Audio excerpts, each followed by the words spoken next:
So, yan, good morning guys. Update na tayo dito sa mga alaga kong manok guys. Yung mga pinakawalan ko nung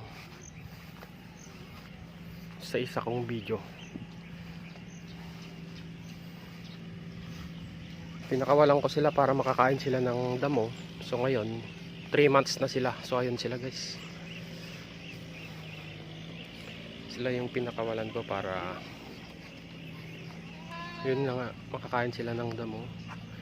3 months na sila mula nung sila ay mapisa. So ngayon, napapansin nyo is may nagtra-tractor doon. Magsisimula na silang magtanim ng palay. Yung iba kasi yung tanim nilang palay sabog eh. So yun ang iiwasan natin ngayon, yung pumunta sila doon para kainin yung mga sinabog nilang palay. So ngayon tatawagan ko na sila.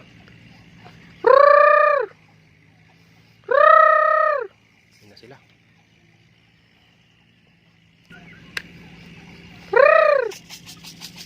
Yan sila. Ito na yung isa. Ang bilis.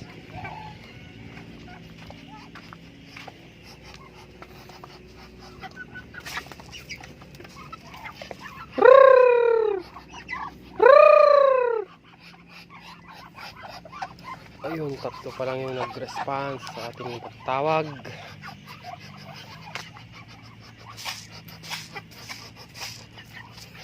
So ito yung ginagawa nilang silungan guys kapag gabi. Hinahayaan ko lang itong naka-open lang itong area na to. Pero ngayon guys, ikukulong ko na ulit sila para hindi sila makapaminsala ng mga tanim. So ayun na nga guys, ikulong ko na itong aking mga alagang manok. So ayan, kompleto pa rin sila guys.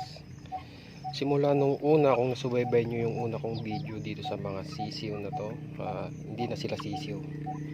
So ayan na sila, nandun yung iba nasa sirok. So ayan nga, kompleto pa rin sila, 12 pa rin sila mula nung umpisa.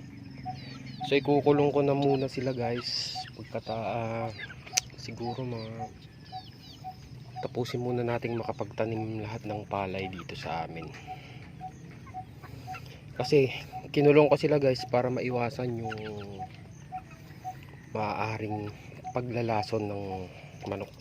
Kasi dito sa amin guys, usong-uso yan eh. Kapag nagtanim na sila ng palay, ang karamihan kasi dito ngayon guys, tanim sabog tawag nila dun. Yung ihahagis na lang nila yung butil ng palay dun sa mga lupa nito.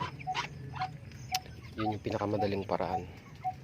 So syempre kapag naghasik sila ng buto ng palay, syempre makikita ng manok yan, kakainin nila.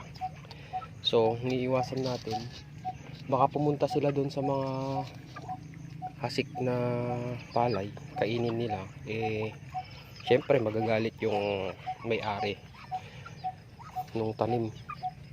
So yan napapasok yung paglalason. Meron kasi guys dati yung mga manok ko na nilason.